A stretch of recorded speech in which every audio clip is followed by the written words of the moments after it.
Now, recently you produced a film called Hope in the Holy Land. Uh, what was the sort of prompting for you to sort of tackle this huge subject? Yeah, so there were two primary influences. Influence number one was Todd Moorhead, who's the featured character in the film. We were both observing that there was a strong movement within the evangelical community that was beginning to embrace a narrative about Israel, that Israel was the foreign colonist invader who stole land from the innocent Palestinians, and that the creation of the state of Israel back in 1948 was an injustice against the Arabs living in that land, uh, and that Israel today is the primary cause of the conflict between them and their Arab neighbors. We didn't find that narrative to be truthful, to be honest. It lacked balance.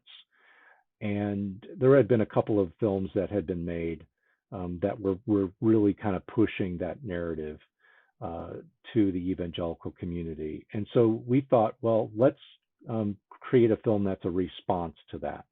Now, at the same time, uh, we were feeling like, you know what, there is some truth to what um, I guess you could just say what our opposition is saying, which is that uh, we in the evangelical church who support and love Israel, we haven't really done much to give time or energy towards caring about the plight of the Palestinians.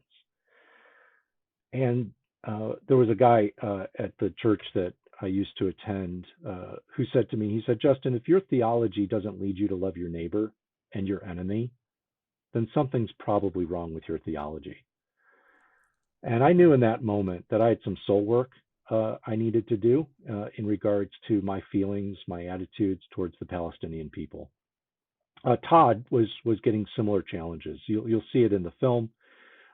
He had a professor at Biola who encouraged him to look more deeply into the Palestinian side of the conflict.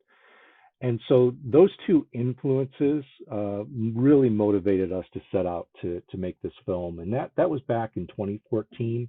So here we are now in 2021, and the film is finally out. And we've just been super encouraged by the feedback that we've received from it. And the film just came out when? So it released in fact, May 14th of 2021, so this year, which just happened to be 4 days into Israel's recent conflict with Hamas in Gaza. So the timing was certainly divinely orchestrated. It definitely did put a few extra eyes on this film.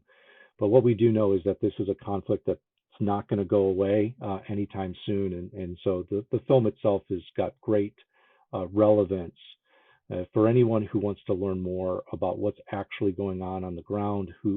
What do the people on both sides think about the other and about various issues? And we tackle, the theological issues that exist between believers in the land. So it gives people a really good lens to what's actually occurring. I have to say, I have just recently watched most of it. I still need to finish, but I would already at this point, I think I'm about an hour and a half in. I would unequivocally challenge anyone to pick this up, rent it, buy it, check it out. It is an incredible piece of work, and we just, you have you and sort of the main character in the film, as I've been watching, it's made me uncomfortable, which I think is what it's supposed to do in a very very very real way.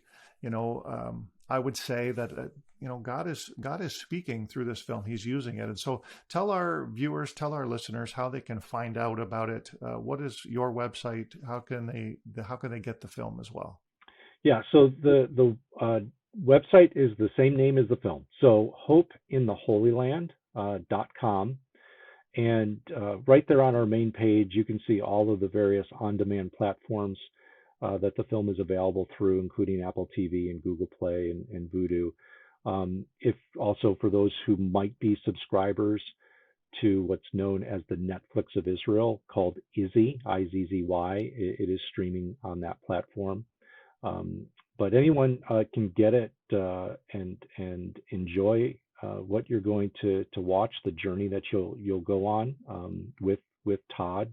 Essentially, it's with our team, and I think you're going to be not only inspired, but you'll be challenged. And I think it's good Yeah. for us to be challenged and to get a little uncomfortable. And I think it'll help to create greater empathy for people on both sides of the conflict and get to the real whys of why the conflict exists. Thanks for watching. You can listen to this entire podcast on your favorite audio podcast platform. Find the link below. And while you're at it, don't forget to click subscribe and follow us on Facebook so you can stay connected to First Century Foundations.